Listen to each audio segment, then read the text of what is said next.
Monsieur Saval, qu'on appelle dans Mantes le père Saval, vient de se lever.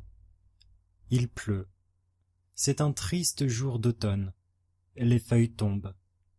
Elles tombent lentement dans la pluie, comme une autre pluie plus épaisse et plus lente. Monsieur Saval n'est pas gai.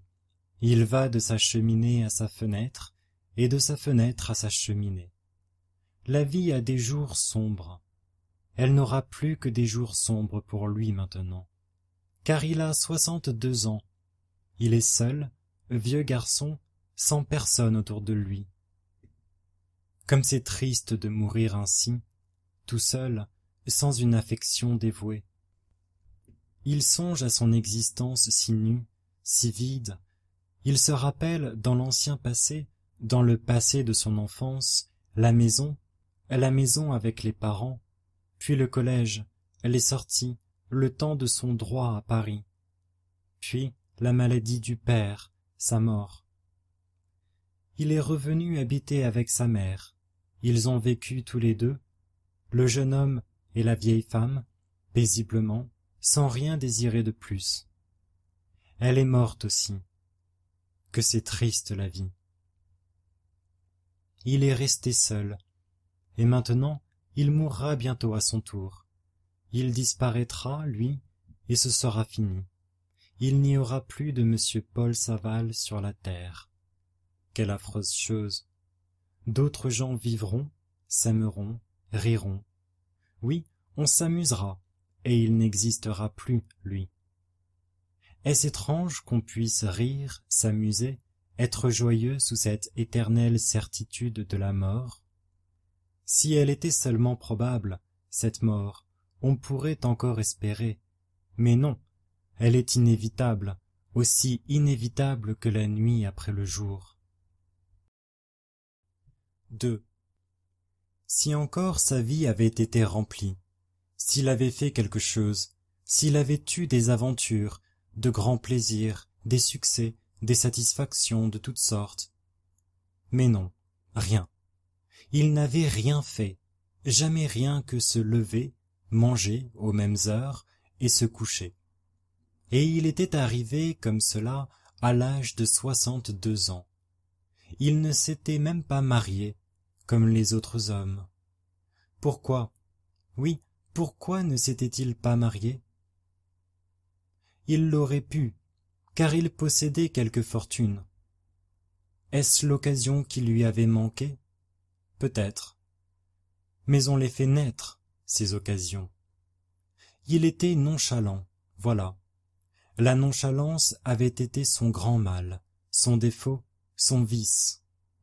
Combien de gens ratent leur vie par nonchalance?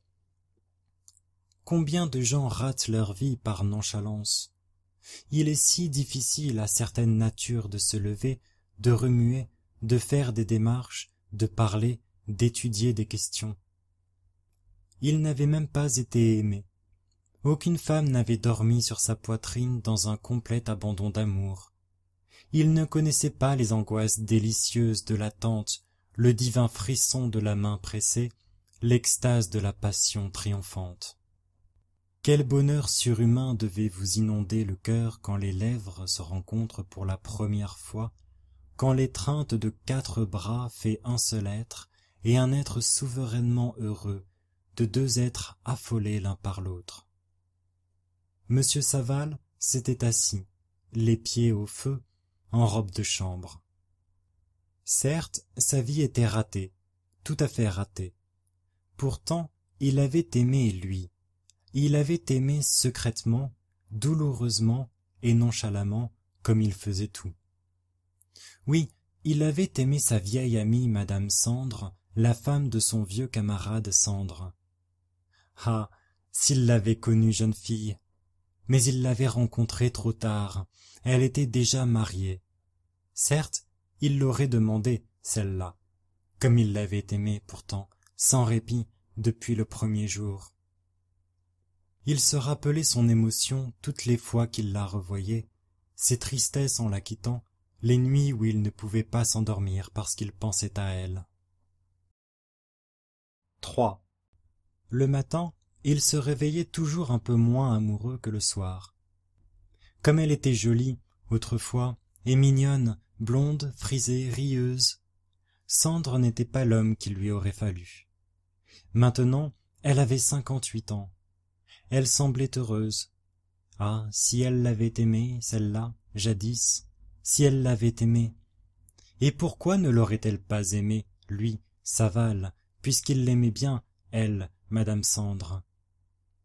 Si seulement elle avait deviné quelque chose. N'avait-elle rien deviné? N'avait-elle rien vu, rien compris jamais? Alors qu'aurait-elle pensé, s'il avait parlé? Qu'aurait-elle répondu?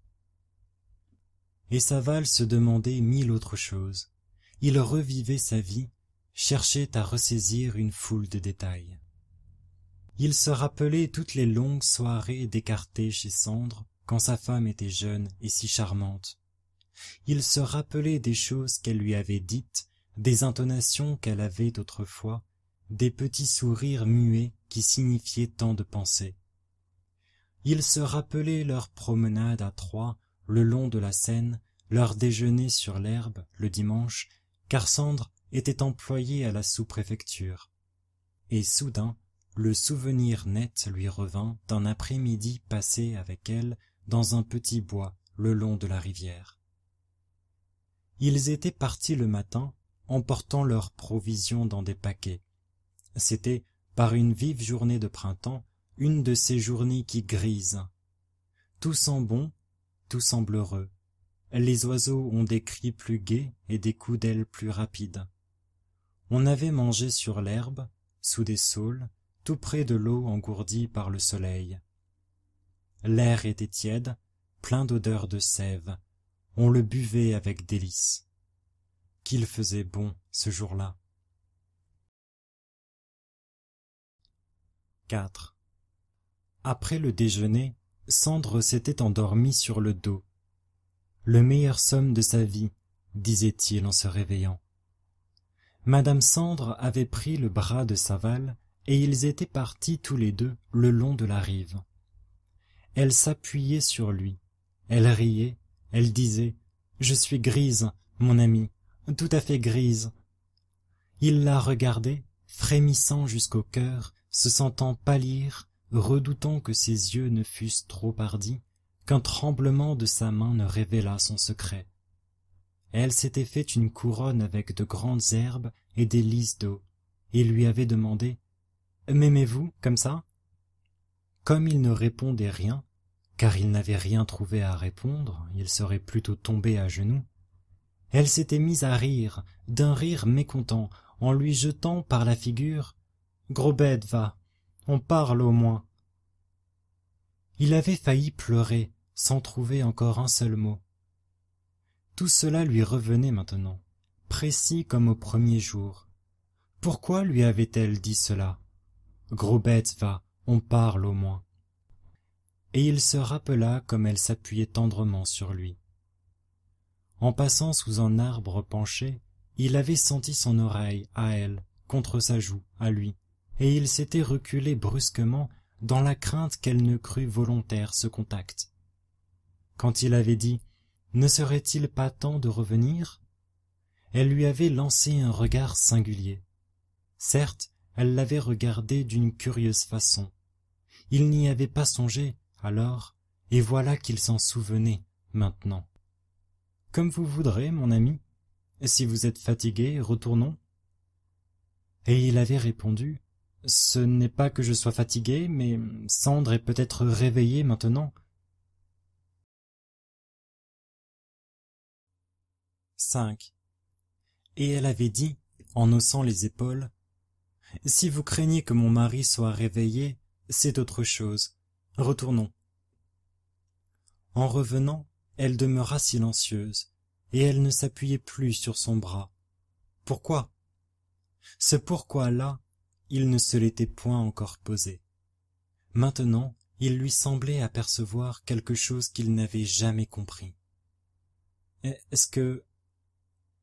Monsieur Saval se sentit rougir, et il se savait bouleversé comme si, de 30 ans plus jeune, il avait entendu madame Sandre lui dire « Je vous aime ». Était-ce possible? Ce soupçon qui venait de lui entrer dans l'âme le torturait. Était-ce possible qu'il n'eût pas vu, pas deviné? Oh, si cela était vrai, il avait passé contre ce bonheur sans le saisir. Il se dit, je veux savoir, je ne peux rester dans ce doute, je veux savoir. Et il s'habilla vite, se vêtant à la hâte. Il pensait, j'ai 62 ans, elle en a 58, je peux bien lui demander cela. Et il sortit. La maison de Sandre se trouvait de l'autre côté de la rue, presque en face de la sienne. Il s'y rendit. La petite servante vint ouvrir au coup de marteau. Elle fut étonnée de le voir si tôt. « Vous déjà, monsieur Saval, est-il arrivé quelque accident ?» Saval répondit « Non, ma fille, mais va dire à ta maîtresse que je voudrais lui parler tout de suite. » C'est que madame fait sa provision de confiture de poire pour l'hiver, et elle est dans son fourneau, et pas habillée, vous comprenez? Oui, mais dis-lui que c'est pour une chose très importante. 6. La petite bonne s'en alla, et Saval se mit à marcher dans le salon à grands pas nerveux. Il ne se sentait pas embarrassé cependant. Oh, il allait lui demander cela comme il lui aurait demandé une recette de cuisine. C'est qu'il avait 62 ans. La porte s'ouvrit, elle parut. C'était maintenant une grosse femme large et ronde, aux joues pleines, au rire sonore. Elle marchait les mains loin du corps et les manches relevées sur ses bras nus, poissés de jus sucré. Elle demanda, inquiète, « Qu'est-ce que vous avez, mon ami? Vous n'êtes pas malade ?» Il reprit, « Non, ma chère amie, mais je veux vous demander une chose qui a pour moi beaucoup d'importance et qui me torture le cœur. Me promettez-vous de me répondre franchement ?» Elle sourit. « Je suis toujours franche. Dites. » « Voilà, je vous ai aimé du jour où je vous ai vu. Vous en étiez-vous douté ?» Elle répondit en riant, avec quelque chose de l'intonation d'autrefois. « Gros bête, va, je l'ai bien vu du premier jour. » Saval se mit à trembler. Il balbutia. « Vous le saviez? Alors ?» Et il se tut.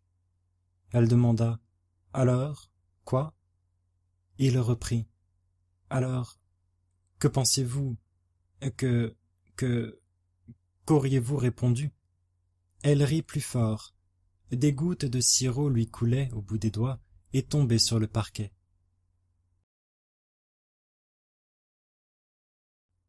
7. Moi? Mais vous ne m'avez rien demandé. Ce n'était pas à moi de vous faire une déclaration. Alors il fit un pas vers elle. Dites-moi, vous rappelez-vous ce jour où Sandre s'est endormie sur l'herbe après déjeuner, où nous avons été ensemble jusqu'au tournant, là-bas? Il attendit. Elle avait cessé de rire et le regardait dans les yeux. Mais certainement, je me le rappelle. Il reprit en frissonnant. Eh bien, ce jour-là, si j'avais été entreprenant, qu'est-ce que vous auriez fait? Elle se mit à sourire en femme heureuse qui ne regrette rien, et elle répondit franchement, d'une voix claire où pointait une ironie. J'aurais cédé, mon ami. Puis elle tourna ses talons et s'enfuit vers ses confitures. Saval ressortit dans la rue, atterré comme après un désastre. Il filait à grands pas, sous la pluie, droit devant lui, descendant vers la rivière, sans songer où il allait. Quand il arriva sur la berge, il tourna à droite et la suivit. Il marcha longtemps, comme poussé par un instinct. Ses vêtements ruisselaient d'eau, son chapeau déformé, mou comme une loque, dégoûté à la façon d'un toit. Il allait toujours devant lui. Et il se trouva sur la place où ils avaient déjeuné au jour lointain dont le souvenir lui torturait le cœur. Alors il s'assit sous les arbres dénudés, et il pleura.